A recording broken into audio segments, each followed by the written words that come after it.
ꯑꯍꯥꯟꯕꯗ ꯃꯔꯨꯑꯣꯏꯕ ꯄꯥꯎ ꯂꯩꯃꯈꯣꯡꯗ ꯃꯩꯇꯩꯒꯤ ꯌꯨꯝ ꯃꯩ ꯊꯥꯈ꯭ꯔꯕ ꯃꯇꯨꯡ ꯑꯍꯦꯟꯕ ꯁ꯭ꯇꯦꯠ ꯐꯣꯔꯁ ꯊꯝꯖꯤꯟꯈ꯭ꯔꯦ ꯍꯥꯏꯕ ꯋꯥꯐꯝ home minister ꯒꯣꯕꯤꯟꯗꯥꯁꯅ ꯐꯣꯡꯗꯣꯛꯈ꯭ꯔꯦ꯫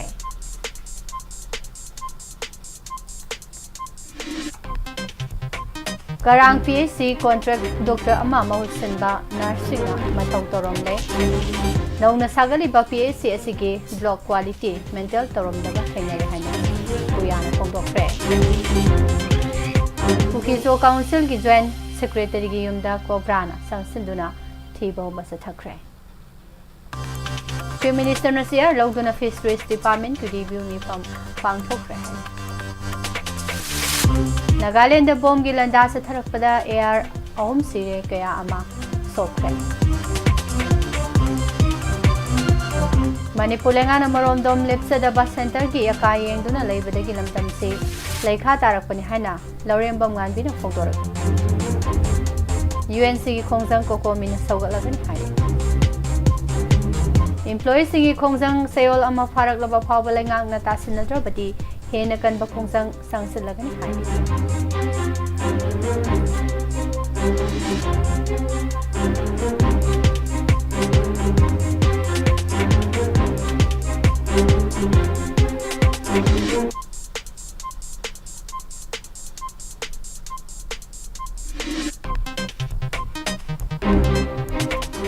Siswak strike manung sana tongan ba department ki employees na wakami from Sathakre. Ultra processed food na thamoy gilaina diabetes ohelai haba wafa phongdore.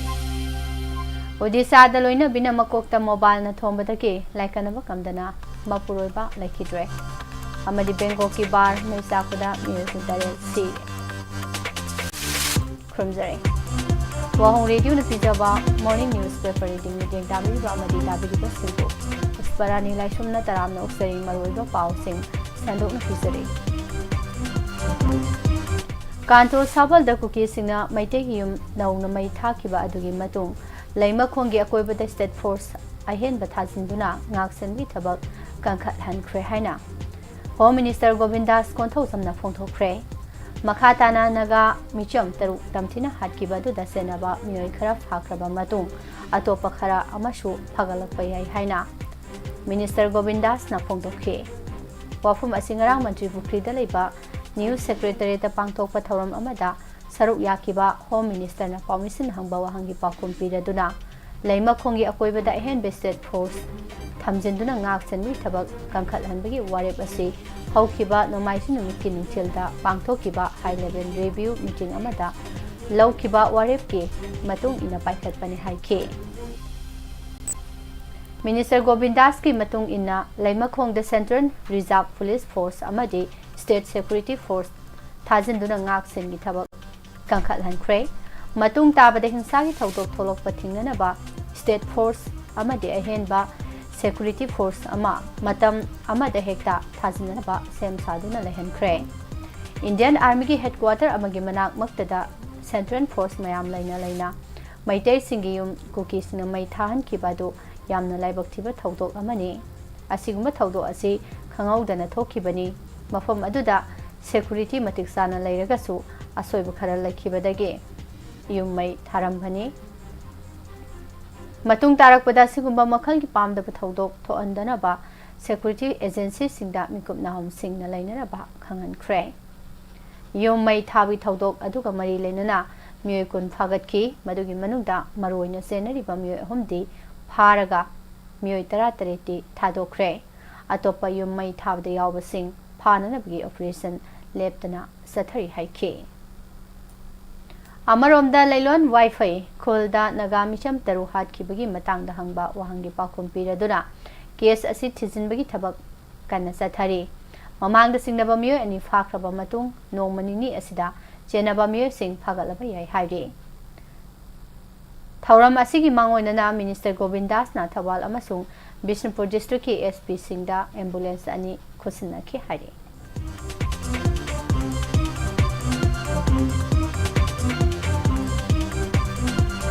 Bishnupur District ki manung sana laiba Karang PHC Contract Doctor Amakap Amadi Mahut Sinba Nursing na Mathau Taramle Sayol amada numit humni khakta layang chang asi mathau toramba puyagi thaumisingna thengnakhre. PHAL United Youth Alliance Puyana paringna na satharakpa ana layang sangsingi yengsin khongsat ki sarup ama oina Bisnupur district ke Morang dalaiba CAC Karang dalaiba PAC amasung Thanga dalaiba PAC yengsin bage khongsat pangthoke. Khongsat asiga mari leinana puyagi spokesperson oinam Nikarsan na phongdorakhibada Karang dalaiba PAC asida yengsin basatpa matamda PAC asi solonduna authority oiba mi amata leiramdaba thengnakhi. Hospital asi contract ke doctor ama amasung nursing na mahusinduna pubagi mahutta Sayol amagi manungda numit humni khaktamak thong hangi haiba khangba ngamki. Ithat asida leiriba miyam gi ana layeng gi damakta thamliba doctor amadi nursing na mafam asida leiramdaba haibasi miyam gi haksel gi lamda thausadabani. Asigumlaba miyam gi ana layeng gi lamda phangpham thokpa haksingbo mapung phana phanghandaba haibasi Laingak amasung mari lenaba departmenta yengsindabagi thawongni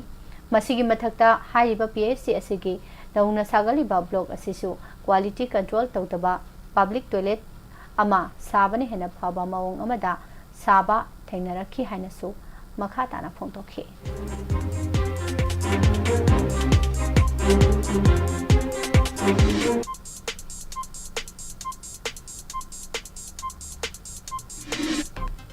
Chief Minister Yumnam Khemsan Suya Logduna Chief Minister Secretariat of Fisheries Department ki matang do review mifam ama pangthokre mifam asida Fisheries ke Commissioner Robert Khetri Mayum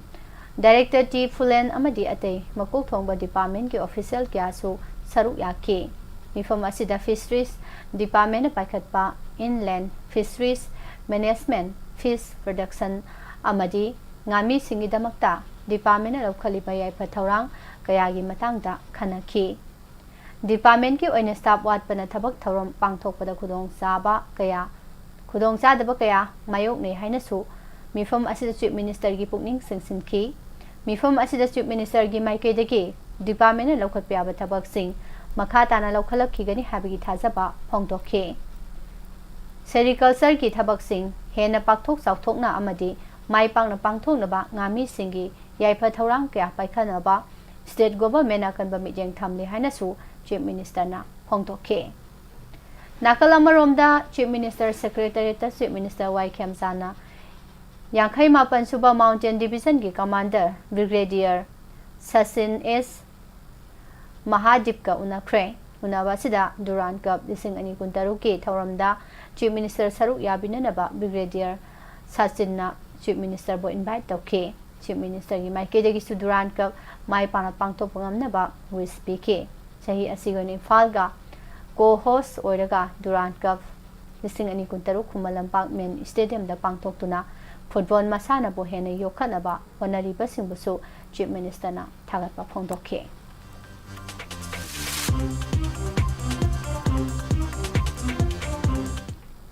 CRPF ki Commando Battalion for Resolute Action Cobra ge personnel singna nomaiji numit ke ayu angan banong yai matung pung ani makhai rom tabada kuki jo council ge joint secretary oiriba Daumilan Haukip ki Kangpopi district ke Bong Phazon dalaiba yumda thibo homgi thabak sathakre adubo operation asida mifami pundi yaukide haire amaromda CRPF ki Cobra gi thawong adubo kuki jo council akan bamong dianing taba phongdorakle lufa sigi cherol amada Cobra gi personnel singna KZ sigi joint secretary Daumilan gi yumda thibo homgi thabak sathaba aduda Daumilan de mayumda laite mahak Churasanpur da pangthokpa kuki jo council amashung kuki NP Manipur gi president yauna pangthokpa aruba mifam amada saru yanana balaike Cobra gi personnel sing aduna sathakiba operation adugi search warrant ama phaw piba tawdana yumda sangsilaklaga thiba humgi thabak sathaki haina KZ sina maral sirakle cherol asina makha taraduna security force singna sathariba thawong asina yum aduda tumlaga laijaba nupi angang singda aki akhang amadi mipai thabaiba pokhanki Daumilan Haukip asi civil society organization amagi lusingba amani karigumbo authority sing aduna tangai fajan thibo humgi thabak sathadaba yade hairagasu legal gi process amasung hana ayaba lawraga pangthok lambana pomnamaki afaba oigatabani haba wafam phongdorakhe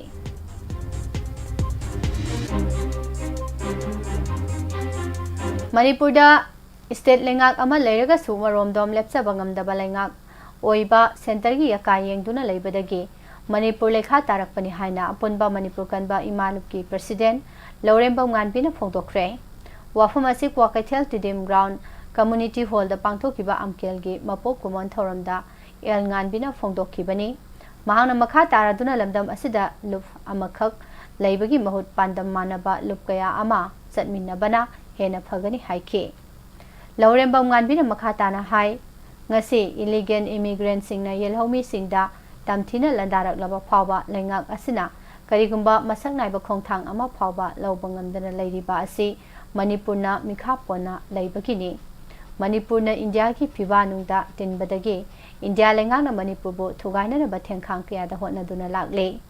ngasi su hotnari Manipur lengak asina maromdom lepsabangamdabana India lengak ki yaka yengduna leiringaida Manipur asi lekha tarakpani haina su phongdokhe kuki illegal immigrant sing sanari balila sing asi yelhomi singnadi khangbangam laga mapangal kalle hariba India lengak na khangbangam daba si laibak thibani masi India lengak na tawsinabani haina lawi Manipur miyamgi phangpham thokpa hak phangdre India gi democracy asi Manipur gi singdol lansilakpada loire achan mirai naiba India lengak ki fireb asi handok hobana phagani natrabadi Manipur gi miyam asi mikhaponba pamdaba e gi irem khakne haiba sapchana khangangani haike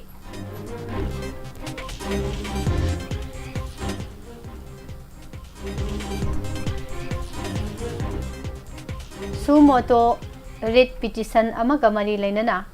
Supreme Court of India na pirakpa yathangi matung ina High Court of Manipur su ngarang digi online dashboard hautokre High Court of Manipur gi Chief Justice Oriba Justice M Sundarna online dashboard for judgment order log portal amadi Mac and claim award portal launch tawkre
Manipur lengak ki employees sing the PDBDA DR hengal han bayauna tongan ba demand sing tal duna joint administrative council of M2 and MGO na sathari ba sis work strike ki khongjang leptana sangsili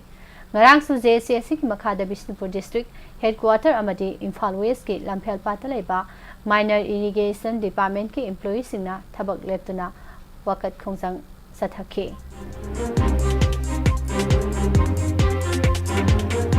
Manipur lengak ni helum amadi textile gi maramda karimata khangdaba anoba MCS amabu director oina hapsilakpa yaningde haina helum and textile employee union gi president Singtam Luwang na phongdokre Manipur Press Club ta pangthokiba pawgi mifam amada Singtam Luwang na MCS amabu helum gi director hablakpa yaningda ba phongdorakhibani mangna makha tarduna haukiba July 3 ta Manipur lengak ki Department of Personnel and Administrative Reform na thokibo order matung ina Directorate of Helum and Textile ge director ओइरंबा इजितेनबो अनौबो order अमा थोक्तुना हेलुमगी joint director ओइना हंथबा posting पीख्रबा मतुंग MCS अमाबो अनौबो डायरेक्टर ओइना हाबलकपा असि यानिंगदे हेलुम अमसुंग टेक्सटाइल का मरी लेनबा थबक तौरकपा मियोइबो डायरेक्टर हापियो MCS अमा हेक्टा डायरेक्टर हापसिलकपा सिदे हेलुम एंड टेक्सटाइल डिपार्टमेंट मुथनबा होनरब्रा हाइबगी सिंगनबा लैरे चीफ मिनिस्टर नाथुबदा हेलुम अमसुंग टेक्सटाइल का मरी लेनबा मियोइबो डायरेक्टर ओइना हाबलकट्रबदी अकनबा खोंजांग सांगसलगनी हाइना सिंगतम लोवांगना फोंदोखे नगामिचम तरुकु किसिंगना फाख्रगा तमथिबा मौंगदा मिहाथिना हातखिबा थौदोक्ता सेनाबसिंग फाननबा अमदि सुंबो वायल सथाबिननबा तक्सिलदुना UN सिना सांगसिलिबा इंटर डिस्ट्रिक्ट इकोनॉमिक ब्लॉकेट असि कोकोमिनासु सौगलगनी हाइरे coordinating committee on Manipur integrity कोकोमीगी कन्वेनर IPR सब कमिटी ओरिबा फिजम सामचान थादोरकपा चेरोल अमदा नगामिचम तरुक फाख्रगा मिनुंगसी लेतना तमथिना हातखिबा थौदोक्ता अचुमो वायल फंगहनगदबनी हाइदुना लेंगाकता तक्सिनदुना UN सिना इंटर डिस्ट्रिक्ट इकोनॉमिक ब्लॉकेट खोंजंग सांगसिलखिबनी मरक असिदा कुकी टेररिस्ट सिंगना कांतो साबल दनौना अमु मैतेगी युम तरुक मै थारखिबा थवोंग असिदा कोकोमिना तुमिनि येंगदुना लेररोय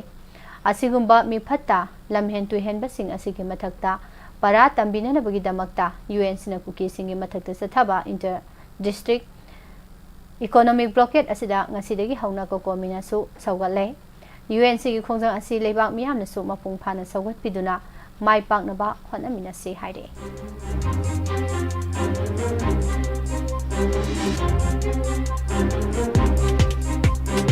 नागालैंड के चुमो के दिमा डिस्ट्रिक्ट के सोखु वे खुलदा ngarang nungthil Assam Rifles के कन्वॉय गाड़ी अमदा IED सिजनदुना बॉम्ब गिलंदा सथरकपदा Assam Rifles के जवान अहुम सिरे कया अमना सो अपनंगले थौदोक थोकफम असिदा हेनबा सिक्योरिटी फोर्स सांगसिंदुना जेनबा मियोसिंग फानना बाकनबा मोंगदा थिबो हमबगी थबक सथाबा हौख्रे सखंगदबा सिंगी बॉम्ब गिलंदा अदुदा एयर पर्सनल अहुम थौदोक थोकफम मक्तदा सिखी अतै असोकपा कया अमना मनाक नकपदा लेबा हॉस्पिटल पुखतुना लाइकनखी निंगसिंग बयाबदी सेओल खरगी ममांगदा डिस्ट्रिक्ट असिमक्तदा ngaranggi asigumna IED ama pokhaibi thawdoksu thokre haire ngaranggi asna anirak subani thawdo asna Nagaland manungda khulai paibagi honongna amuk tholak labra haibagi singnaba authority singda laire thabaktagi potharba army officer amadi Kriti Chakra awardee Major Dick Bijoy Singh Rawat ki matung inadi attack asi IM na sathaba oigani Nagala hawlup asina mamangdasu Alpha का खुसमनरगा security force ता attack सथबा लाइख्रे हाइना मराल सिरी अनिरक सुबोइना सुमो के दिमादा NSN IM ना असम राइफल्स की कन्वॉय ता अटैक सथख्रे हाइना रवात ना महा की सोशल मीडिया एक्स ता थागतपा पोस्ट अमदा फोंदोके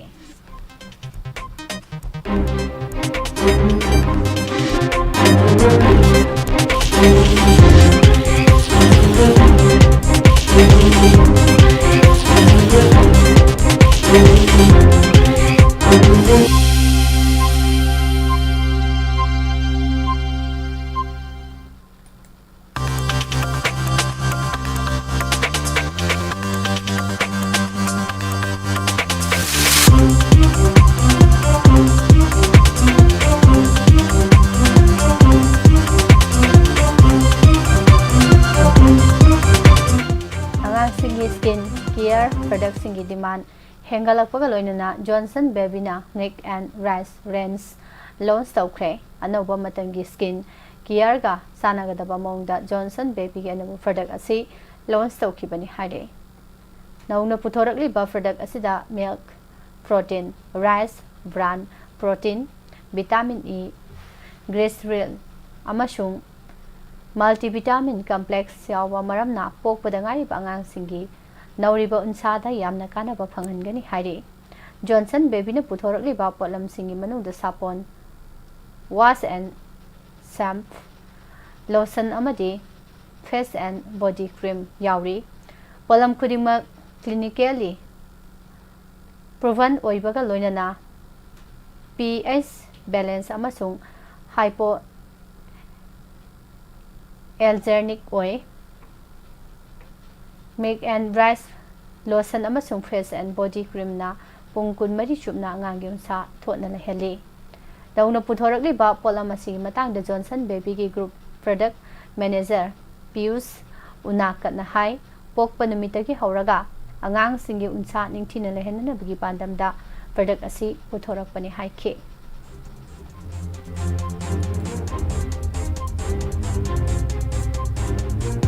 Fat, chini, carbohydrate, sodium amasung energy ki sang ka hena yawba ultra processed food chabana haksang da amang ata thoan bagaloina thamoi gi leina amasung type 2 diabetes ohelakpa yai haina study gi report amana phongdokkhre. Jinjang makhala si sabana idiawba khudong tinga oba fatty acid ki sang wangkhal han bagaloina cell gi mathau ningthina tawada tangai fadana sangba afaba fat makhal amagi sang hantha hale. Critical reviews in food science and nutrition da phonglakhiba study gi report na hai ultra processed food da yawba hen ba fat ki saruk sing e gi cell da tin khibaga loinana haksang manung da khudong thininga oiba phibam oihalai. Study asibulu singkhiba Guatemala gi School of Medicine gi Research Department musing liba Jessica Benko Lopez na hai Denmark, France, Germany, Greece, Italy, Netherlands, Norway, Spain, Sweden, amadi United Kingdom na chingba Europe ki leibak tarada leiba mioi lak manga lesing kulomda lising amachamapan mabudra ka ni thoidage lising ani phawba sathakiba study dage WAPHAM ase khangba ngamlakhibani. Study asida saruk yakiba mioi ayamba masai sahi kuntra manga dagina humbudra phawbi manungda leiba ngaktani. Study adu sathaba haudringai da mioi sing aduna haukiba tha tarani thoi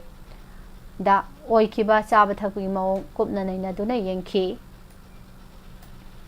Masiga loina na mioi sing adugi blood sample lawgi mathakta haksangi arumba na chingba pumna mo onduna yengki. Mioi sing adu kanglup mari thongna khaidolaga tongan ba makhal gi sinjak mari pisa duna sanging tawki. Ahan ba kanglup ki mioi sing adu atekpo hai wahai mana masing nga yerum amasung sangom na singba pisaki. Ani suba kanglup ki mioi sing adu dana thau butter sini thum na singba yawbo sinjak pisaki. Ahum suba kanglup tana kauta da handuna yolakpa mana masing nga hai mahi amadi bread na chingba pisaki. Mari suba kanglup ki mioi sing adu dana industry dagi puthorakpa tongan ba machu phajana ba amadi mahau hengal hanana ba masal sing yauraba ultra processed food bijaki. Matam kharagi matungda sangyeng tawduna yengbada ultra processed food chaba mioi sing adugi idiawbo fat ki saru ka hena wangkhalakpa thengnaki maduna maram oiraga tongan ba punsi mahingna ohelakpa laina sing narakpa yabagi risk hengal hali haide. Haksang da amang ba thohalakpa fatty acid ki sang wangkhalakpana tongan ba thamoi gi laina ohelakpa ga loina type 2 diabetes ohelakpa yabi khudam mayek sengna phangba ngamki haide. Punsi mahingna thohalakpa laina sing ngakthokna bagi damak yariba makhai ultra processed food saroi dawani haide.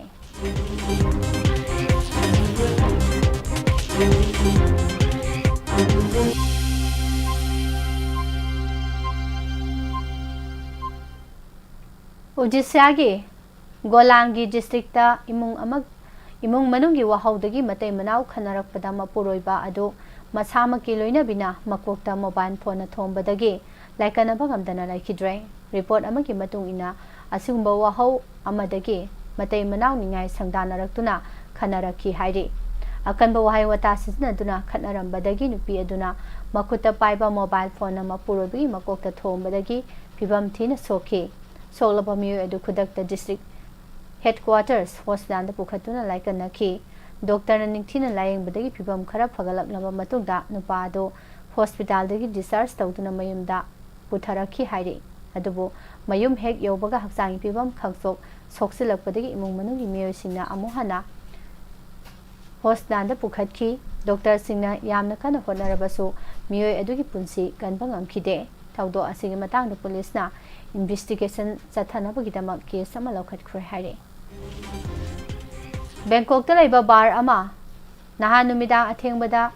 mai sakhalakpada mioi kuntaret sikhibaga loinana topa mioi kunithoi pibam thina sokre. Swatuksak district laiba maming salaba bar adugi stage manaktagi mai hawraklaga bar adu sinba thungna mai sakhalakhi haina uhawba singna phongdorakhi. Firefighter sing mafum aduda thunglakhibaga loinana atenba matami manungda mapung phana mai muthatpa ngamki. Mai chakraba bar aduda sangduna thijilubada asiba haksang kuntaret phangba ngamki. Bangkok ki disaster mitigation department na sathakiba investigation gi report matung ina air conditioner da electrical short circuit oibadagi mai chalkhibani adum oinamak hiram asi matang do official oiba wafam amata phongdorak palaitri Thailand da matau asumna khudong tingna oiba maramda mai chakhalakpi thodok thokpa handangna han banate Nising ani kuni thoi da sukha thangba Bangkok ta leba bar ama mai sakhalakpada mioi kuni thoi sikibi thodok lai khre hare makha tarakpada mapan ge pau tamina se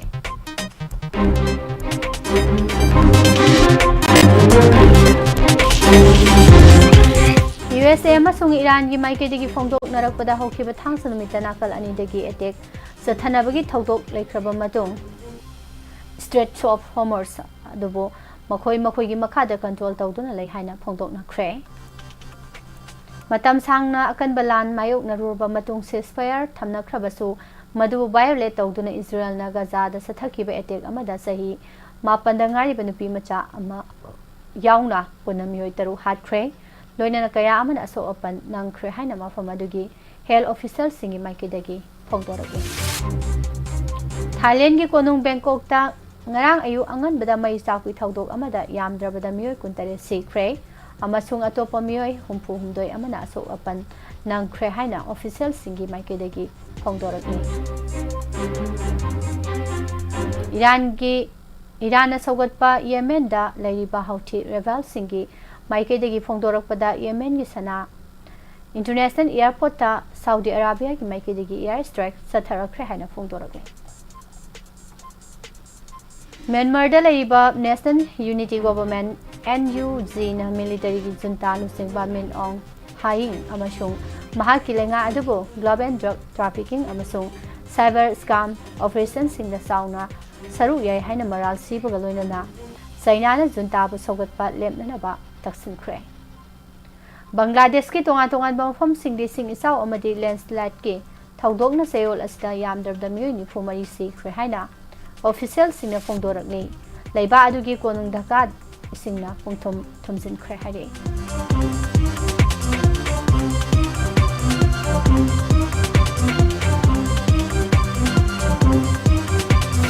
New Delhi gi jantar mantar da leibak asida pangthokpa maroiba competitive examination singda aran ba kaya yaure loinan question paper leak oire habagi thabak ado Union Education Minister na thaba adu mahangna responsible Oiduna mahak resign taw haina sangsilakiba Cockroach Janata Party ki protest numit kun marini Suzin Kray Maduda saruk yariba climate activist Sonam Wangsukna satharakliba sidriba phawba chara henmi khongjang sangsilakliba ado haurakpadagi ngasi phawbada masagi arumba kilogram nipan hanthakre hai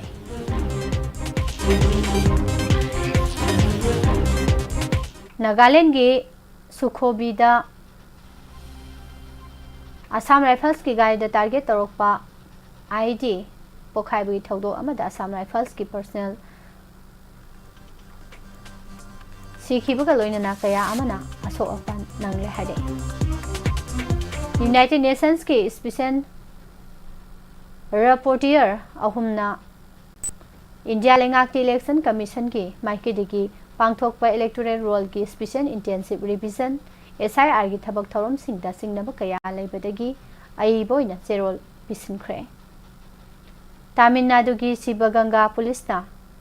international market lupa crore taraga mangarom olgadoba methamphetamine drug kilogram ahum phabaga loinana maduda senaba mioi marisu phare hade left wing extremism gi mayokta Jharkhand police na sathaba operation amada CPI Maoist ki Regional Committee member ama oriba wanted lista makok ta lairiba sing manung ta ama oriba Rabindra Ganju Late Hardagi Pabangam le haire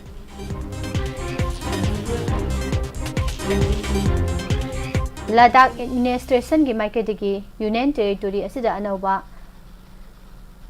Jihasel Taragatare Sembagi Warab Lerakiba Aduda Kargil Democratic Alliance KDA ki founder Sajat Kargilina Yaningda Bafongdoktuna Kargil amasung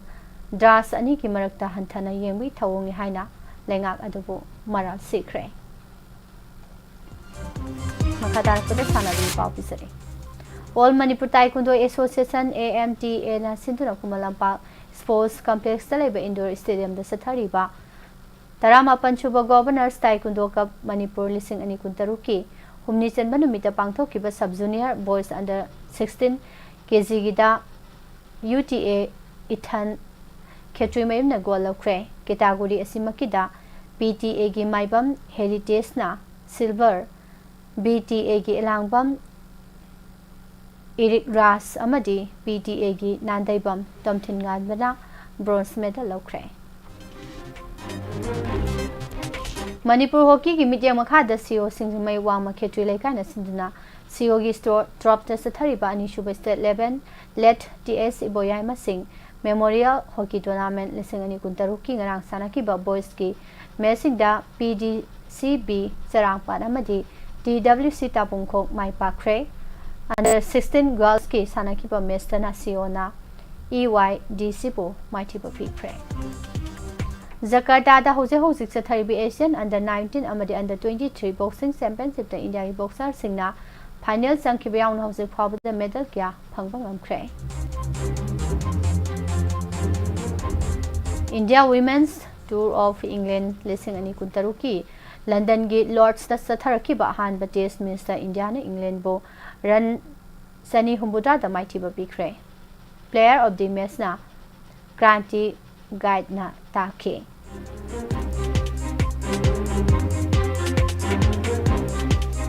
Haryana gi Siten Tohana Fatehbad ki Estate Fight Studio Club ta haukiba tha asigi taramathoi da pangthokiba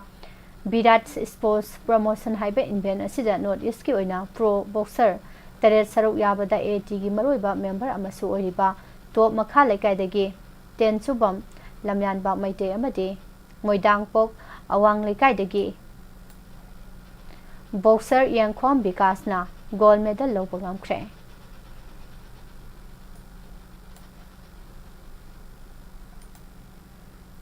India Under 19 Tour of Sri Lanka Lising Ani Kuntaruki Sarup ama oina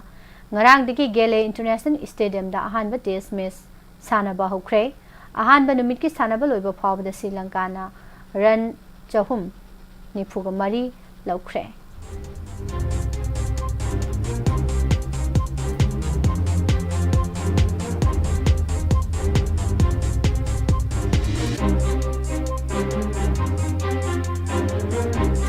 Amadi Japan gi IC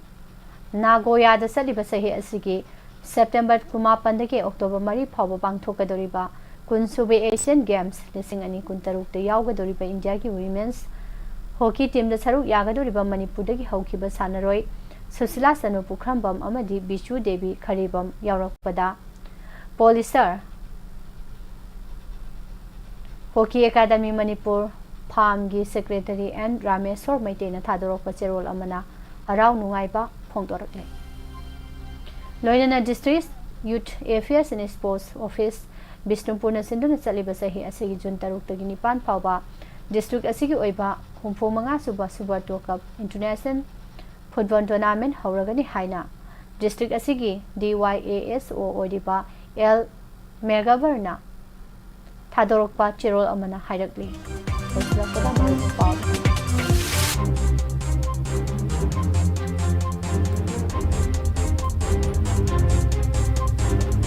Laima Khongda Maitegi Mai Thakraba Matung Hand State Force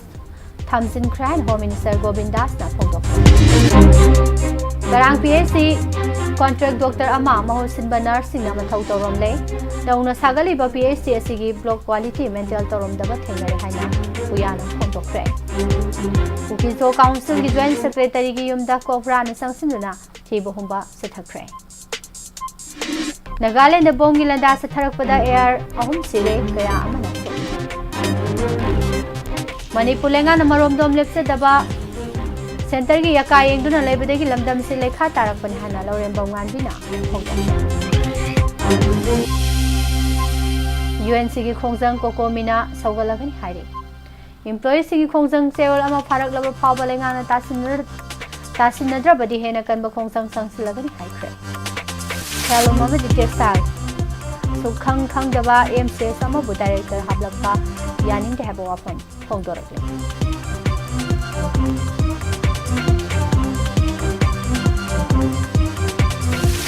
ultra process ꯐꯨꯗꯅ ꯊꯃꯣꯏꯒꯤ ꯂꯥꯏꯅꯥ diabetes ꯑꯣꯏꯍꯜꯂꯛꯏ ꯍꯥꯏꯔꯤ꯫ ओडिशादा लोइनबीना मकोक्ता मोबाइलना थोंबदगी लाइखनब ngамदना मपुरोदा लेखिद्रे अमदि बेंकॉककी बार अमा मई साकपदा मियोय 18 सिगे हाइरे बिजरिबा पाउसिंग असिगा लोइनना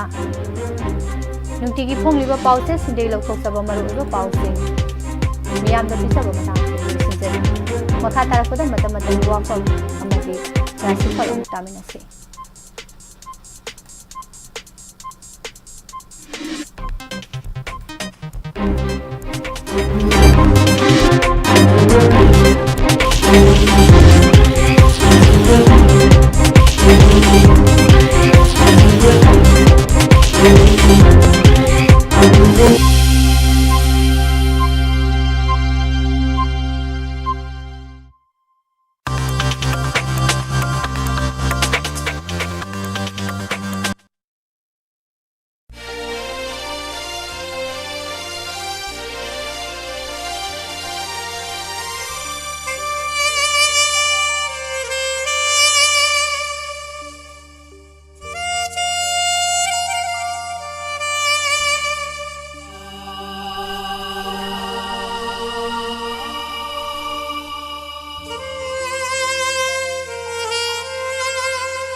WAPHAM taminasi Kantor Sabalda Yumai Tharakpa Central Force in the Low Todang Kiningai Urakli Habasida Hamzari Manipur the Kanlup Irang Tokraba Matung the Irang Adu Laksin Naba Manipur Lengakta Central Governmenta Mating Pangduna Tabakia Marum Tauraki Itha Hazatan National Paper Karda Manipur the article 355 Sanare Haba Pau Fongnaraki Haiba Pau Sing adu source Palaga Manipur da Pongba Pau se Mayam the Su Haiba Pau Adumak Fongnaraki Adubo Constitution Ge Article 155 Sanabagi WAPHAM Asi Press Information Bureau Natroga India Government Ki Official Website Amatada Order Adu Thado Kide Maduna Maram Oraga Hauzik Paba Manipur da Article 355 Asi Sana Kibra Hauzisu Satnaribra Habakari Mata Kambangamde Taubadadi Manipur Lengaki Matau Mangam Oiba Chief Secretary Director General of Police DGP Amasung Security Advisor na Chingpa Yamna Maroiba Posting Asi Central Governmenta Apambadu Khak Tauraki Aduga Mari Lenabo Order Aduna Manipur Governmenta Thohalaki Tasengnamaksu Manipur da Thokiba Kangluki Irang Amadi Masiga Mari Lenaba Taudok Sing Ado Kwari Tamtiba Ngaktani Sing Amasung Tamde State Ki Amar Dagi Nomai Lising Laukiba Hibasimak India Mafum Amatada Amu Paba Thoki Driba Taudok Sing ni Matamda da President Rule Thamba Yaram Labani Adobo Central Government Manipur da PR Thamkidre Madugi Mahuta Law and Order Ki Tabak Laksinanaba State Government Tungda Thamlaga Central Government Tabak Toba Horaki Habasi Kana Matana Kakpayara Roidobani Hauseksu Manipur Government Asi Miyamnadi PR Government Ama Oina Yumnam Khemtana Sungoi Oina Thamlaga Center Ki Lengak Ama Lengba Oina Launari Sanglaba Chahi Ama Makhai Romsi Maitei Amasung Kuki Gi Marakta Yum Mai Thanabagi Thodok Amata Thokludrabani Taubadadi Nagaga Kuki Gi Maraktadi Mai Thanabagi Thodok Ngaihak Lektana Thokli Asigumba Matang Asida internally displaced person Oina Khul Thadoktuna Relief Camp Talariba Maitei Yum Taruk Kuki Gi Lamket Lamhaiba Kharna Mai Thaduna Maitei Singdanau Nakai Thodok Ama Thokle Handaki Thodo Ase Koi Pumna Magna Yamna Line Lobo Yadaba Thodok ni Masi Ekoigi Aron Bathorang Amagi Makada Satarakpani Haina Laudaba Yaroi Mi Lainadraba Yum Singadu Makona Mai Taribadu Maitegi Lam Munabagi Hanadagi Satarakpa Thorang Se Adugi Saruk Amani Haibadasu Laloi Imphal West District Segmai Police na Konba Laimakong Kanto Sabalda Nungtilgi Pung Anirom Tarakpada Security Force Mayam Ama Laina Makoigi Mamangda Maitei Sing Yum Taruk Mai Thaki Yum Mai Thabi Thodok Thokliba Mafam Adu Yankai Tare Suba Mountain Division Gi Headquarter Oiba Laimakong Dani Mafam Adu Law and Order Gi Midyang de Yengluragadi Khwadi Sapaba Mafam Amani Haina Launaribani Adubo Mafam Adu Maktada Kamal Babu Kauba Sinmi Ama Thiba Khangkide Mahak Mangkibagi case Asi CBI da Sinaki Adubo Chahi Ama Faraklaba Phawa case Asigi Langla Langjen Oiba Yaba Kudam Amata CBI na Puthorakpa Leitre Lanmigi Banglo Manung da Sangkraga Micham Amabu Manghanbada Lanmigi personnel Sing Aduna Khang de Haina Senki Aduga Haujiksu Makoigi Yana Khada Makoi Laina Yum Mai Mathang Tharakpadasu Makoi di Khang de Haigadori Asigumba Phibam Asi Manipur Gi Miyamna India Army da Thamgadoriba Thajabasibu Karino Haujik Sathariba Economic Blockade Asina Sana Thaknaba Yauna Tei Potlam Sing Phangdre Haiduna Kuki Kambu Aduna Hanjin Maitei Snukundaba Mafam Singda Rally Satkhalak Libani Rally Sathan Bayade Madu Tingnabagi Todang Police Nilopam Toi Adubo Policing Adudi Maitei ni Haiduna Central Forcing na Maike Adomda Sanghande Madu Oiragadi Area Aduda Thokpa Thodo Wathok Singi Texak Pumnamak Central Forcing Adugi Oipam Toe Maike Adomda Lariba Kuki Macha Kharadi Haujiksu Migi I Thakpa Pamba Migi Mayum Makai Mai Thaningbagi Ikhau Langduna Laibagi Phibam Ama Adum Oba Phange ꯂꯩꯃꯈꯣꯡꯒꯤ ꯃꯌꯥ ꯑꯗ꯭ꯋꯥꯏꯗ ꯂꯩꯕ ꯂꯩꯂꯣꯟ ꯕꯥꯏꯐꯩꯗ ꯂꯩꯕ ꯀꯨꯀꯤ ꯈꯔꯅ ꯅꯥꯒꯥ ꯇꯔꯨꯛ ꯐꯥꯔꯒ ꯃꯀꯛ ꯃꯀꯛ ꯀꯛꯂꯒ ꯍꯥꯠꯈꯤꯕꯒꯤ ꯊꯧꯗꯣꯛ ꯑꯩꯈꯣꯏ ꯄꯨꯝꯅꯃꯛꯅ ꯊꯦꯡꯅꯈ꯭ꯔꯕꯅꯤ꯫ ꯑꯁꯤꯒꯨꯝꯕ ꯇꯝꯊꯤꯔꯕ ꯃꯤꯑꯣꯏꯕꯒꯤ ꯋꯥꯈꯜ ꯆꯦꯟꯗ꯭ꯔꯕ ꯀꯥꯡꯕꯨ ꯑꯁꯤ ꯑꯩꯈꯣꯏꯅ ꯁꯨꯝ ꯀꯣꯟꯈꯠꯇꯨꯅ ꯄꯨꯒꯗ꯭ꯔꯥ ꯍꯥꯏꯕꯗꯨ ꯈꯟꯅꯕꯒꯤ ꯇꯉꯥꯏꯐꯗꯕ ꯂꯩ꯫ ꯏꯟꯗꯤꯌꯥ ꯒꯣꯚꯔꯟꯃꯦꯟꯠꯅ ꯃꯈꯣꯏꯗ ꯃꯤꯅꯨꯡꯁꯤ ꯄꯣꯛꯏ, ꯃꯈꯣꯏꯒꯤ ꯃꯤꯅꯨꯡꯁꯤ ꯑꯗꯨꯒꯤ ꯃꯔꯨꯝꯗ ꯃꯤ ꯍꯥꯠꯂꯤ, ꯌꯨꯝ ꯃꯩ ꯊꯥꯔꯤ, ꯃꯤ ꯃꯌꯥꯝ ꯑꯃ ꯃꯥꯡꯍꯜꯂꯤ, ꯑꯗꯨꯒ ꯏꯟꯗꯤꯌꯥꯒꯤ ꯂꯣꯅ ꯃꯍꯨ ꯃꯌꯥꯏ ꯆꯝꯂꯒ ꯂꯩꯔꯤ꯫ ꯍꯟꯗꯛꯀꯤ ꯊꯧꯗꯣꯛ ꯑꯁꯤ ꯌꯥꯝꯅ ꯂꯥꯏꯅ ꯂꯧꯕ ꯌꯥꯗꯦ꯫ ꯃꯈꯥ ꯇꯥꯅ ꯃꯅꯤꯄꯨꯔꯗ ꯏꯔꯥꯡ ꯊꯣꯛꯍꯟꯕ, ꯂꯣ ꯑꯃ ꯑꯣꯔꯗꯔ ꯉꯥꯛꯄ ꯉꯝꯗ꯭ꯔꯦ ꯍꯥꯏꯗꯨꯅ ꯄ꯭ꯔꯦꯁꯤꯗꯦꯟꯠ ꯔꯨꯜ ꯊꯝꯕ ꯌꯥꯅꯅꯕ ꯁꯤꯟꯕ ꯑꯃꯁꯨꯡ 2027ꯇ ꯄꯥꯡꯊꯣꯛꯀꯗꯧꯔꯤꯕ ꯖꯦꯅꯔꯦꯜ ꯏꯂꯦꯛꯁꯟ ꯑꯁꯤꯁꯨ ꯄꯥꯡꯊꯣꯛꯇꯅꯕ ꯑꯔꯣꯟꯕ ꯊꯧꯔꯥꯡꯂꯥ ꯍꯥꯏꯕꯁꯤꯁꯨ ꯈꯟꯅꯁꯤ꯫ ꯃꯇꯥꯡ ꯑꯁꯤꯗ ꯄꯟꯖꯅꯤꯡꯕ ꯋꯥꯐꯝꯗꯤ ꯁꯦꯟꯇ꯭ꯔꯦꯜ ꯐꯣꯔꯁꯁꯤꯡꯒꯤ ꯃꯃꯥꯡꯗ ꯌꯨꯝ ꯃꯩ ꯊꯥꯔꯛꯄꯗ ꯀꯔꯤꯁꯨ ꯇꯧꯔꯛꯇ꯭ꯔꯕ ꯑꯗꯨꯒ ꯌꯨꯝ ꯃꯩ ꯊꯥꯈꯤꯕꯒꯤ ꯉꯥꯎꯗꯨꯅ ꯆꯦꯜꯂꯤꯕ ꯃꯩꯇꯩꯁꯤꯡꯗ ꯑꯣꯟꯁꯤꯜꯂꯒ ꯇꯤꯌꯔ ꯒ꯭ꯌꯥꯁ ꯀꯥꯞꯄꯒꯤ ꯊꯧꯑꯣꯡꯁꯤꯡ ꯑꯁꯤꯅ ꯁ꯭ꯇꯦꯠ ꯑꯁꯤꯒꯤ ꯂꯣ ꯑꯦꯟ ꯑꯣꯔꯗꯔ ꯉꯥꯛꯄꯗ ꯁꯦꯟꯇ꯭ꯔꯦꯜ ꯐꯣꯔꯁꯁꯤꯡꯅ ꯂꯧꯔꯤꯕ ꯊꯧꯗꯥꯡ ꯑꯁꯤ ꯀꯤꯅꯤꯡꯉꯥꯏ ꯑꯣꯏꯔꯛꯂꯦ ꯍꯥꯏꯕ ꯋꯥꯐꯝ ꯑꯁꯤ ꯊꯝꯖꯔꯤ꯫ ꯃꯈꯥ ꯇꯥꯔꯛꯄ ꯉꯁꯤꯒꯤ ꯔꯥꯁꯤꯐꯜ ꯑꯃꯨꯛ ꯃꯌꯥꯝ ꯄꯨꯟꯅ ꯇꯥꯃꯤꯟꯅꯔꯁꯤ꯫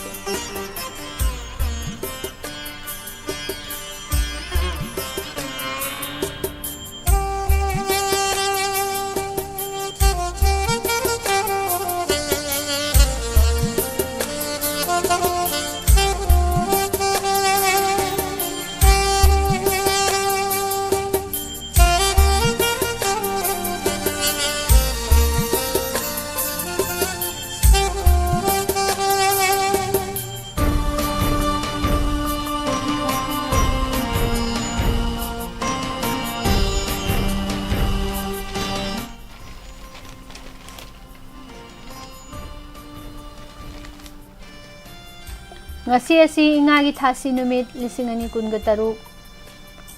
July ki tarik 13 Lebawokpa numit ki rasifal puna taminasi rasifal ibiba oza Dr. Wangkhem Jibol Singh Assistant Professor Biostate Jamming Singmarong Imphal ahan bada mes rasi maru mapang mateng phangtaba nasa nanai mateng phangani pairaki loksing chawbana mina laksaba ngamloi asawbana dita thi Pakang Leshabi Singyoy na laibok pagani. Bres rasi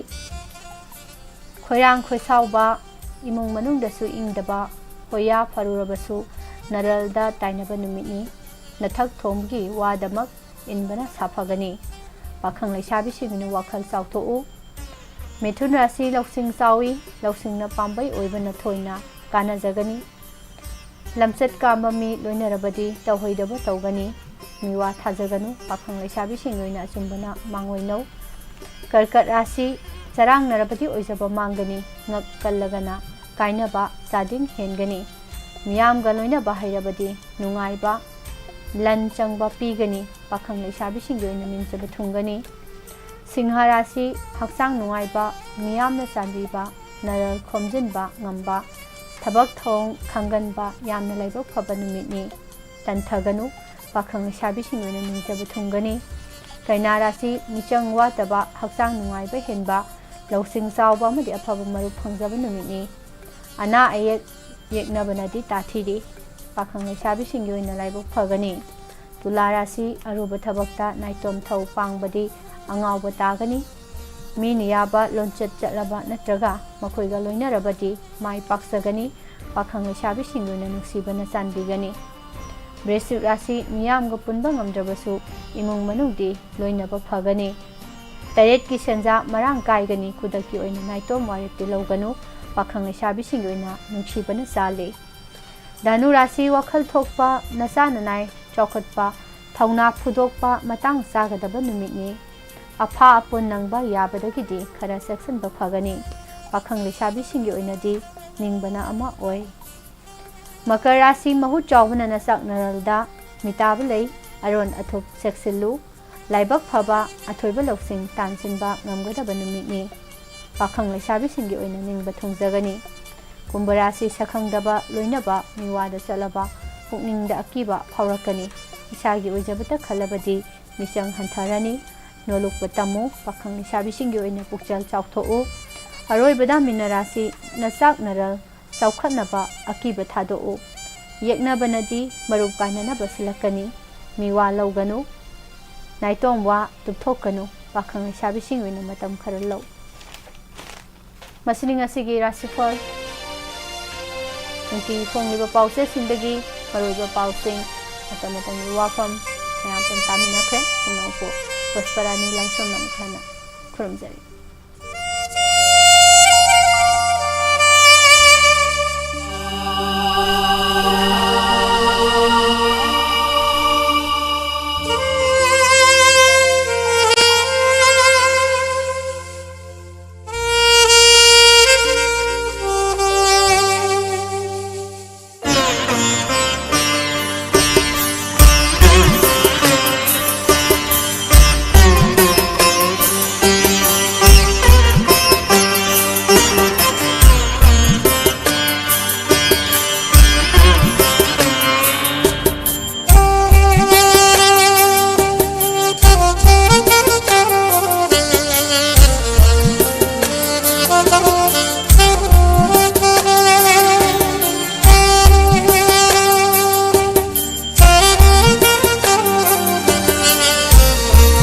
पुवारी खाबी थिरेन थौनीरोल अईबा Sagol same